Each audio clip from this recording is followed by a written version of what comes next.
Hey, hey, hey, hey, hey, hey, hey! Greetings and salutations to people of the interwebs.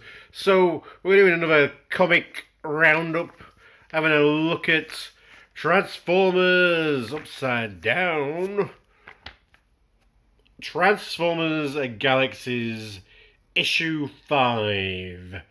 Now, the Constructicon Rising storyline has finished, so the spotlight now shifts to Cliffjumper in Wannabee, Part 1. This is written by Kate Leff and Cohen Edenfield, art by Alex Milne, and the colours by Josh Perez, with Jake M. Wood on letters and design. Okay.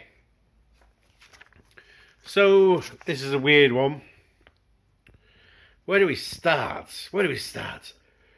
It's good to see Alex back drawing Transformers. Yeah, does an absolutely cracking job, as we'd expect really of him. Cool details, cool ways to emote. Yeah, excellent. Really is excellent artwork. Josh Perez, great job of colouring as well. You know, doing all that type of stuff. Wobbly cam, sorry. Yeah, I've really enjoyed this issue. But yeah, it's worth picking up. Transformers Galaxies has been strong so far. Some interesting stories and interesting characters. In brief, let's say Cliffjumper in this universe always gets confused for Bumblebee. People expect him to be Bumblebee, but he isn't, because he's kind of looks like him, but he's a different colour. He's red. Now, Thesaurus is off on this mission to this planet where the people, the organics who live there, revere Bumblebee for actions he took when he visited there. These people are also kind of bat-like, so they see more in echolocation rather than colour. So he thinks, well, they want Bumblebee, so he's busy, so I'm just going to take Cliffjumper along, and, you know, they won't really notice the difference, and they don't. But Deathsaurus, and the clue's in the name, is up to some dodgy stuff.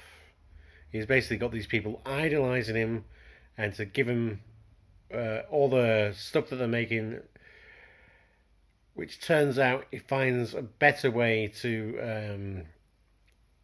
it's basically the waste, but if you burn it, it's going to become refined energon. So he's about to do some big killings. And Cliffjumper, he's got a problem with that. And that's kind of the issue. It's weird because, in a way, Bumblebee and Cliffjumper have kind of switched roles in the way they're presented as they were in G1. Now, not quite, but, you know, Cliffjumper was the cocky, mouthy guy who got the attention, even though he wasn't like a main character or anything like that, but he was kind of, he was the cocky guy, the unparalleled, the completely recognisable, the charming voice of Casey Kasem just shined through Cliffjumper in the cartoons, and kind of even the people writing the comic books, whenever he actually appeared in them, you could tell that whoever was writing the comics, even though the comics and the cartoon were completely different, but you could tell with Cliffjumper that they had that unique Casey Kasem kind of voice in their head when they were writing his dialogue. So, and Bumblebee was the little guy who could. He was the little guy. He was the. If I keep trying, and he was always insecure and unsure of his abilities, and he didn't think he could match up to the rest of the team, when in reality he could. It was just his own insecurities about that. So really, now we've got Bumblebee, who's often portrayed as a bit of an upstart now. He's a bit kind of cocky, but he's self-assured, and he kind of knows what he's doing, because we've seen that arc with Bumblebee play out, and even though this is a new continuity, it's kind of, yeah, we don't want to be telling the same old Bumblebee story of the guy who's a bit insecure and he doesn't think he matches up to his fellow guys, and he's kind of blah blah blah blah. We don't want to be really telling that story again with Bumblebee. So we're going to tell it with Cliffjumper instead. So that's kind of what this issue is. It's kind of like, yeah, Cliffjumper's the insecure guy. He's always getting confused with Bumblebee, and he doesn't really think that people look. He doesn't really think he's got any talents of his own. And he thinks that the only reason, obviously, he's been dragged along this mission is because he's mistaken for Bumblebee. And now he's on this planet where Deathsaurus is exploiting the citizens and might be now going on a full genocidal kind of binge. And it's just him to stop him back. And he feels completely overwhelmed. And that's kind of where we end part one. So I'm looking forward to part two. A little bit worried because obviously Cliffjumper is completely outmatched at this point. Even like full power, Cliffjumper is outmatched. So he's going to have to rely on his wiles to defeat Deathsaurus or carry a big gun. Hopefully we get Cliffjumper and his big guns. But I'm also a bit worried because there seems to be a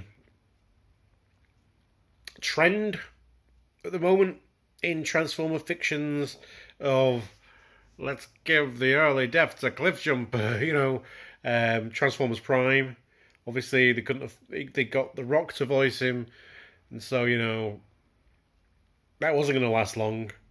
It didn't last an episode. They got him killed off because obviously they're not going to be paying The Rock how many other episodes of Transformers Prime. So he was just a one and done guest star appearance. Cliffjumper dead, and then he occasionally pop up as a zombie, and Starscream gloats about it like all the time. Like, that's my one achievement. I killed Cliffjumper. Bloody hell. And then the Bumblebee movie, obviously, Cliffjumper bisected. So yeah, there's that kind of trend now. So I don't want them to. And by the Cliffjumper was one of my brother's my eldest brother's favourite Transformers. So kind of in memory of him, Cliffjumper is one of my favourite Transformers, and I don't like to see him getting offed and killed because, it's just how I'm connected to that character and why that character is one of my favourites because of who it reminds me of. So yeah, it's one of those things where it's always a little bit traumatic when we lose a Cliffjumper, and I don't like that it's become a trend, and I hope IDW is not going to make it become a trend. But there again, he's just got an Earthrise figure out, so hopefully he'll be saved by Hasbro mandates, yeah. But we'll see. And again, I feel that the bold new continuity that Hasbro has set off and started is really paying dividends now, and it's just producing really interesting Transformers stories. They might not be for everyone.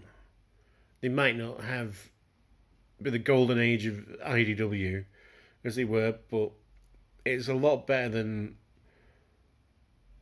some of the phases of IDW, of the first previous IDW continuity, by a country mile. You know, it's good Transformers, and it's good art, and it's could be a nice story of a small bot that triumphs over evil.